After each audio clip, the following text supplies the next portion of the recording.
Hey guys, I'm Coach Britt with Gut Health School, and in the spirit of all things wellness right now, I'm going to show you how to make homemade sauerkraut. Why we're doing this today is for those of you who don't know, one of the most beneficial things you can do for your immune system and your overall health is to tend to your gut.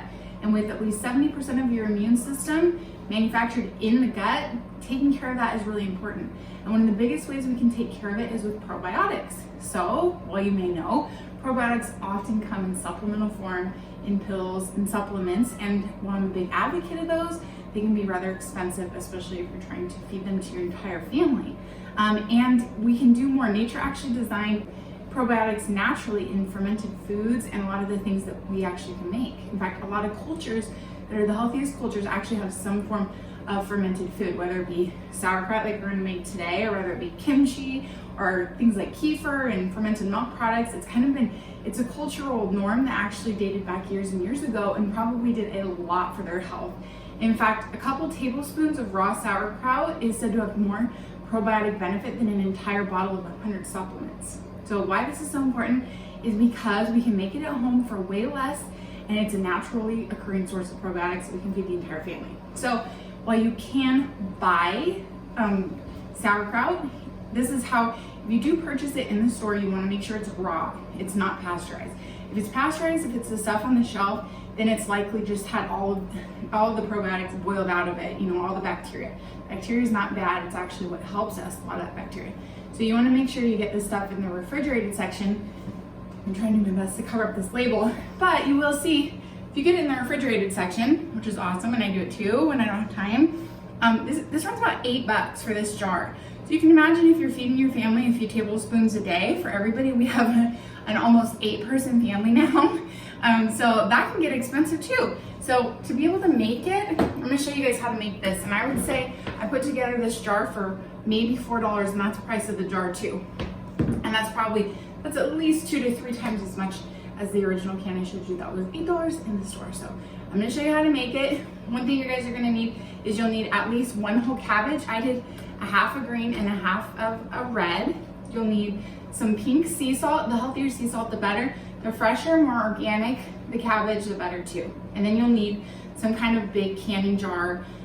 Make sure it's washed and cleaned really well. No bleaches or chemicals. Just make sure it's hot water washed really, really well, because you don't want to start it with any bad bacteria in there. We want to grow the good bacteria, not the bad. So yeah, and then a bowl and a tablespoon or a quarter cup measuring cup, and you're ready to go. So I'm going to pre-chop some of this and then show you guys the rest of the tips.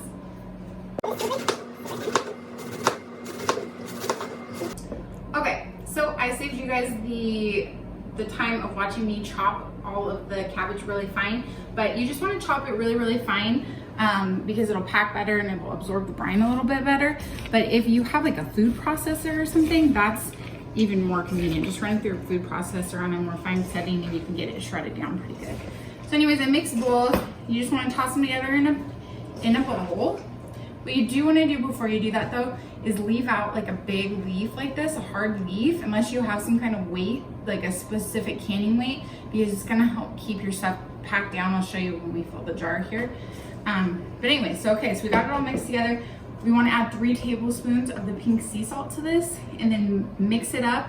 And then we're going to just kind of massage it into the cabbage. And that's going to help. Your salt acts as a preservative, and it helps with the actual fermentation process.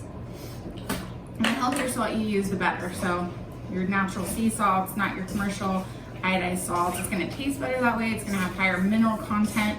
First, you're just gonna toss it, and it's just gonna feel kind of gritty. And once you feel like it's kind of tossed around there pretty good, just make sure your hands are clean. Obviously, wash your hands in everything you do. Then we just want to kind of massage it in. So when you kind of squeeze it into the cabbage, it's going to release the natural moisture that's in the cabbage, and it's going to cause the brine to just absorb better. So that's what we're doing right now.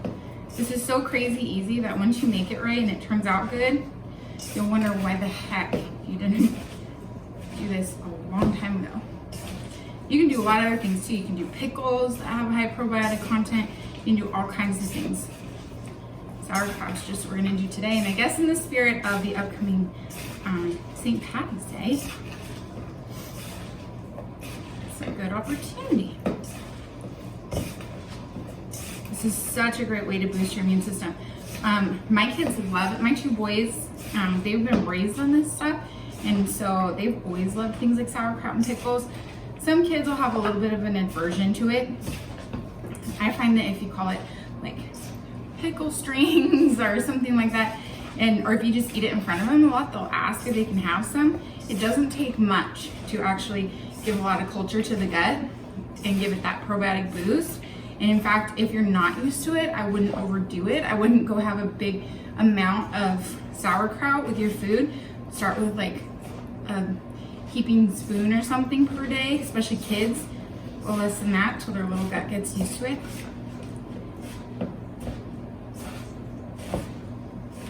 Okay, that should be almost good. You see how it like broke down a lot too? So it's gonna pack a lot easier. It looks like there's water in it, but it's not. It's just the water from the cabbage. So, okay, now what we want to do, you know what's cool too is all those commercial pickled things that we buy, they're all made with vinegar. They don't actually, and a lot of them are pasteurized and stuff because that's the USDA standard, right? But we miss all the probiotic benefit. And this stuff actually, natural preservation, provides almost that fermentation that's vinegary, but or pickled essentially, but without vinegar. So for people with things like SIBO, which is small intestinal bacterial overgrowth, certain kinds of other gut issues that can't handle vinegars, it's great because they can still do sometimes the raw sauerkraut, raw fermented veggies, and get the benefit. Some other things that have probiotics are things like kefir, which is like a fermented raw milk or yogurt drink. I mean, if our kids come in, we're home with our kids today, so as everybody is. And things like kombucha. The kombucha has some wild yeast in it, and it does have more sugar. So for people that have an overgrowth issue or like a sugar, like an overgrowth like of candida, you might want to be careful with that. That's where fermented veggies are preferable. So now what you need, which I forgot to mention in the beginning, is purified water, because you're going to cover all of this and it's going to create what we call a brine. So you want to cover all of the vegetables in the purified water, but you still want it to stop about 2 inches below the cap because it's going to expand and you don't actually want it to touch the metal on top. We're going to firstly leave about 3 inches because we're going to make a little weight essentially with the cabbage. Like I said, hold out that big hard piece of cabbage there. And what we're gonna do, I'm gonna shove it in there. We should shove it like this. Okay, if you need to use a couple pieces. I'm not really well versed in this part, but it's gonna help you kind of shove it, keep it shoved down into the brine, and then you can add a little more water. Because anything that's out of the water, as it starts expanding, could get moldy. Now, once you pull it out after it sits, I guess we'll go to that in a minute. So, you'll put your lid on.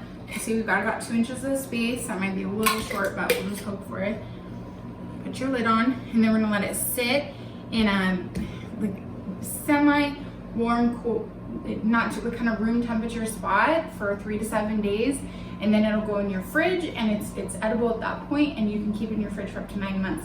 Now, do double check with your climate how long you should let it sit for, because it's going to make a big difference as to whether or not you're in a really warm climate versus a cold climate. And then look for some troubleshooting tips. Like sometimes there will be a little bit of like white stuff on top, but it's not mold or anything bad per se. You can just scrape it off and you're just fine. Sometimes you need to make sure to resubmerge or pack it down every couple days, because if it starts coming out of the brine, you want it to stay in there. If you start to see real mold on it, then the batch is bad. You're gonna have to start over, discard it, and do a different one. But look for some of those tips. We'll try and put some maybe on our blog too. I'll put this video on our website at hwcacoach.com, where we talk about gut health, wellness, and we train top coaches in gut health and mindset strategy. So if you have any more questions, check there. You can find us on Facebook, you can follow the YouTube channel, and you can get access to our closed gut health and mindset group where we do stuff like this all the time. And we'd love to have you join us. Thank you.